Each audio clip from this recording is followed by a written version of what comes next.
It's been several quarters where the automobile sector finds itself under a lot of pressure. Having said that, there is a silver lining that's starting to emanate. We're not just talking about sales that are starting to spurt, but there's also been a bit of a policy change that came in the interim budget just a few days ago. All of this will now, of course, lead up to the elections when possibly there should be a bit of a turnaround. At least that's what the industry expects. The market leader, Maruti Suzuki, has been sitting pretty right at the top of the heap. There's no surprise there perhaps, but at the same time, there too, there have been certain headlines, certain amount of news coming through when it comes to future manufacturing plans that Suzuki has in the state of Gujarat. All of that and more is what we'll discuss with the chairman at Maruti Suzuki India, Mr. RC Bhargava. Good to see you, sir. Good to be here. Thank you for speaking to us as always. I'll start by firstly asking you about the time we find ourselves in. As I mentioned at the start there, it's been a very difficult period for the sector. But would you agree, silver linings? Not really. I don't think as yet we see ourselves emerging from this recession. And even in February, the sale numbers, at least for us, are just about flat. Would you say then that it is wait and watch till elections, because post that? I think so. I mean, obviously nothing is going to change very much till the elections, and you've seen the GDP numbers come out. They are lower than what people were expecting and predicting. And a lower GDP number is bad news for the car industry always. And I don't see that the fourth quarter is doing anything different. The industrial production, the core sector growth, everything is slowing down. Two things which I'd like to quickly get your reaction to. First, sir, would be the Auto Expo. I mean, there was a lot of sort of anticipation around it. I think it has been a successful edition, even for Maruti. And the second is this announcement from Mr. Chidambaram, where after months or years of asking for some kind of incentive or at least some kind of parity, there has been a little climb down on excise. Both those things for you? Well, the Auto Expo obviously was, I think, a great success. I think it was well organized, and despite the fears that people from Delhi may not go that far to Greater Noida, people did go. And so I think in all respects, in terms of display, space, infrastructure, it was certainly a much better place than the Pragati Maidan. As far as the excise cut is concerned, of course it's most welcome. How much impact it's going to have on the sale of cars, we have yet to see. It's too early. But there is certainly no evidence that is going to lead to a huge spurt in demand coming up because of the excise cut, at least nothing so far. There's also a question mark as to whether after the elections, the new government will continue with these lower rates of excise or not. So all in all, still, I would say the industry is going through a period of uncertainty. Having said that, and given the kind of scale that you operate on at Maruti, there's been so much talk about what's happening with your current capacities. I mean, there's still a lot of pressure when it comes to production. Now, of course, maybe not as much pressure on just the diesel side as it was maybe a year ago. How do you see that panning out in terms of your current production? Well, we have commissioned all the 3 lines in Manesar. So that gives us a capacity which is notionally 215 to 3, that means 750,000 in Manesar, but which can actually produce closer to 900,000 cars in Manesar. And Gurgaon can do, well, we don't want to do more than 6 lakhs in Gurgaon. So production capacity in Gurgaon between the 2 plants will, I think, stabilize around 1.5 million cars a year going forward. We are doing less than 1.2. So there is still 300,000 minimum capacity surplus available, and it can be both diesel or petrol because we have surplus in both now. And that's probably, in a way, a good cushion when you start talking about all these plans for Gujarat. Now, I remember the first time when you announced that you would go to that state.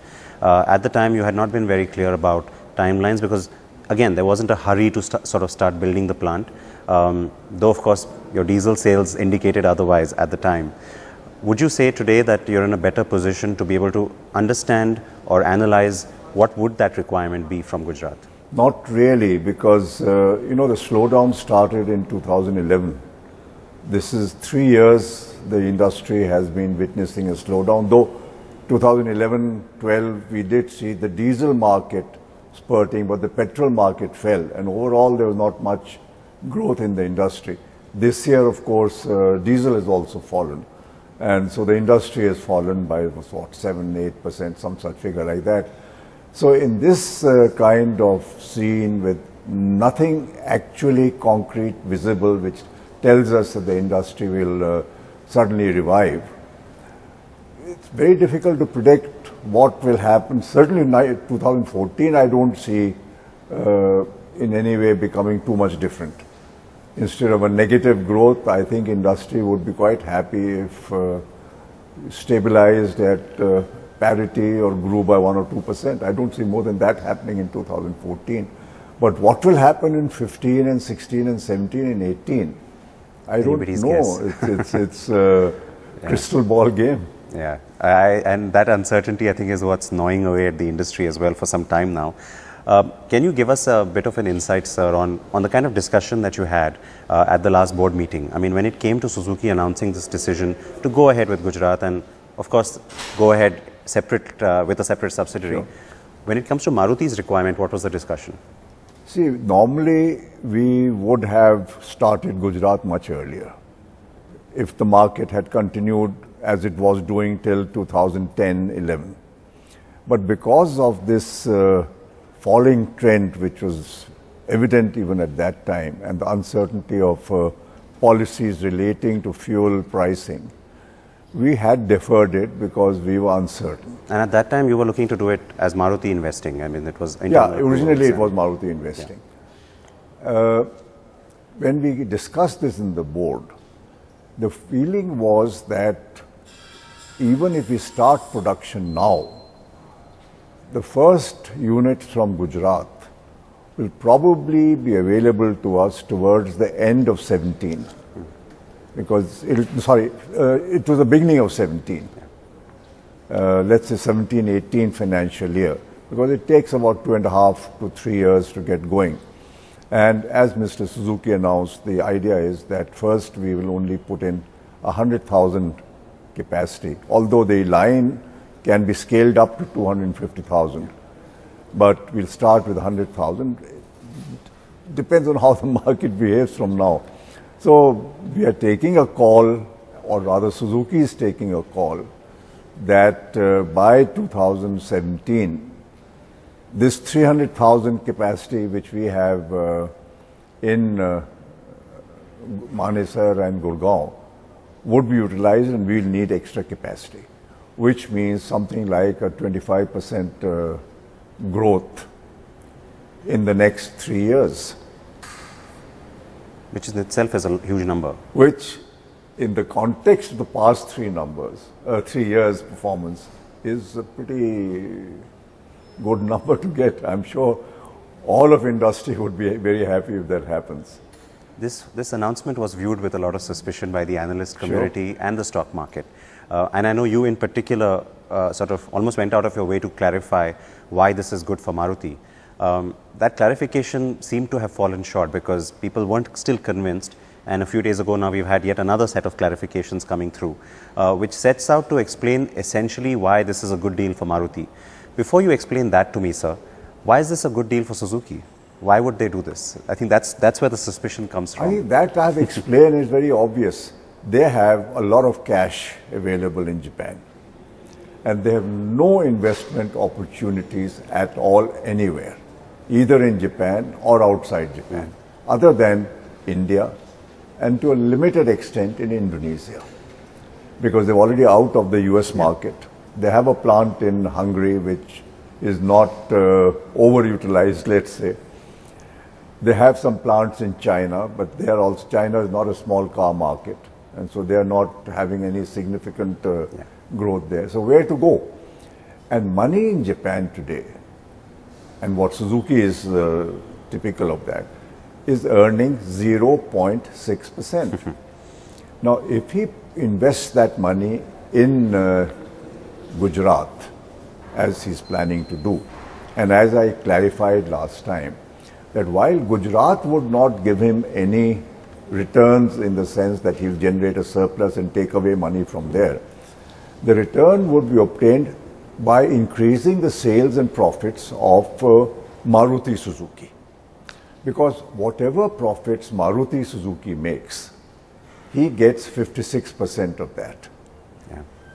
And that 56%, as you can, anybody can calculate, and looking at our profit ratios, is going to give Suzuki a far, far higher return than the 0.6% which he gets in Japan. So it's not as if he's doing it for some altruistic motives or that he's being very charitable to us. He's doing it because he is getting a return which may be 7 times what he gets or 8 times what he gets in Japan. He's taking a currency risk, but he's betting on the fact that India cannot continue to depreciate its currency because the economy will pick up in course of time and then the currency will stabilize. And therefore, his currency risk will be minimal. And he'll get his 7-8% at least as his 56% share of the company. What about that one point which says that if this contract manufacturing deal is not extended, then there could be a situation where the assets are offered to Maruti? The wording is, if it is not extended by mutual consent. Sure. So in whose interest will it not be to extend? As far as Maruti is concerned, at the end of 15 years, hopefully, all the capex required for expansion is over. Yeah. At that point, when the cars are made available to us, they will be made available only at cost. Which means that the total return on capital plus profit will accrue to MSIL because nothing goes towards meeting capex needs. So I get the full return on capital and profit which would be there. Plus, I get whatever return I can get on the money which I would have invested in Gujarat and which over 15 years would, let us say, be the full amount for 1.5 million cars, 18,000 crores, give or take a figure.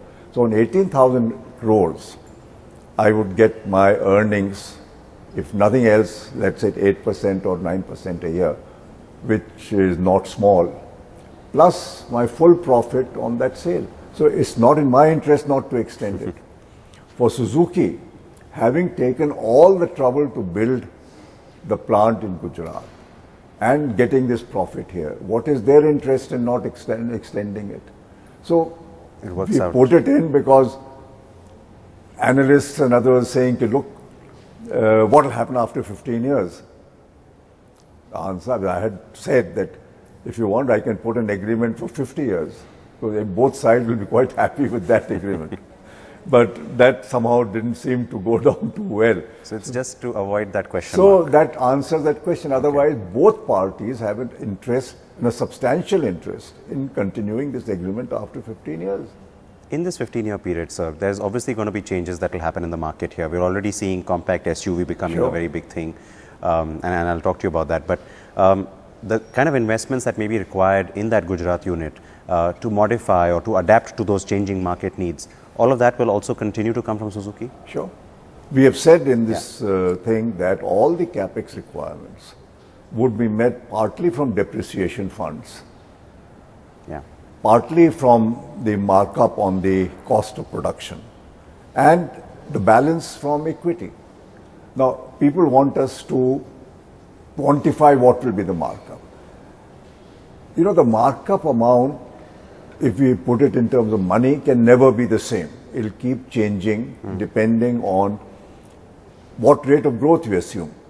In some analyst assumptions, I read that they were assuming that the market would keep growing at 15% a year. Now, possible somebody may have better knowledge of what the future is going to be. I wish it would grow at 15% a year, but since actually I have to invest money there, or Suzuki has to invest money there, I don't think any prudent investor today would invest money on the assumption of a 15% growth of the automobile market. Yeah. And the amount of investment, therefore, which is required per year changes drastically, whether you have a 5% growth or a 10% growth or a 15% growth, because on a 1.5 million production, which we will be doing here, 5% means 75,000 cars a year, 10% means 150,000 cars a year, and 15% means 225,000 cars a year. Yeah. So a new plant would be required in one case in about 4 years' time, in the other case in 1.5 years' time. And therefore the capex requirements each year which have to be generated become very different. Yeah. So it's not possible to quantify. But what I would like to say, Siddharth, is that Mr. Suzuki clarified this also, that the arrangement which has been worked out is intended to be a win-win situation for all the parties, including the customers, shareholders, and the two companies. In all these 30 years, I don't think anybody can point out any instance where Maruti has said that they're going to do something and not done it. I think we've fulfilled all the promises we have made. And this is another promise which was made, that we will create a win-win situation for everybody. But for some reason this time, there's much more distrust and much more disbelief than I've ever seen in the past. I'm not sure why that is so. But it seems to me that for some reason, we have lost our trust with the investors. I don't know why. The other thing that you mentioned right at the start was that if there is to be any kind of an export requirement from Gujarat, again, that is something Maruti will do, and it won't be Suzuki directly exporting. Because Suzuki is not to sell cars to anybody from that plant. Except Maruti. Except to us. Yeah.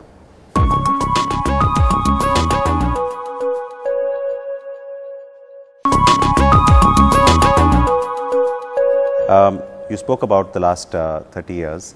It's also been an interesting era because we've seen the 800 retiring, as it were. We've talked about this in the past several times, almost guessing when that will happen. Seeing that car drive into the sunset, you must have had some mixed emotions. Well, you know, you feel sorry that something like this has to happen, but then you have also to realize that these things will always happen in all things. Nothing ever goes on forever. There is a finite life for everything. And I think the Maruti 800 has done us proud. It has done us, it's built the company, it's in a sense built the brand of the company. And personally, I am very proud of that car. I think it has been really one of the most successful products which has been not only produced in India but anywhere in the world. I can't see many products which have done to the industry what this car has done to the industry. That's true. No, and are you pleased in a sense that that name sort of lives on through the Alto 800? Somebody asked me, why did you name it Maruti 800? I said it just seemed the right thing to do. That at look, the time. This is the Maruti 800. And that was the only real product which we were selling in large volumes. Because the Omni and all were selling, but not in such numbers as this car was selling. Sure. I want to wrap this up. I want to quickly ask you also about the future when it comes to the portfolio, because we always talk about this. The last time we spoke, in fact, we spoke about the urgency or the need for a subcompact SUV, sub 4 meters. At the last Expo, you showed the concept which is sitting here in the same room as us right now. Where are we on that? It's, what should I say, in the pipeline. You got to give me a little bit more than that, because people are very anxious to know when will Maruti... I cannot tell you when any new product is going to be launched. No, but that's certainly a priority area for you. But it's coming up. It's certainly an area which we would like to develop. But all these things take time. And getting a new model on the road from the time you start does take at least 3 years. What about the Celerio? I mean, that's been the big news out of the Expo. It was our best launch of the Expo award as well. What's the response been, and especially to this new technology, the AMT? The response has been phenomenal. And I think our marketing department grossly underestimated the response. It happens frequently, actually. Maruti is used to that in a sense. Yeah, it happens, because I think we are much more conservative. We tend to promise less than what we think we can do.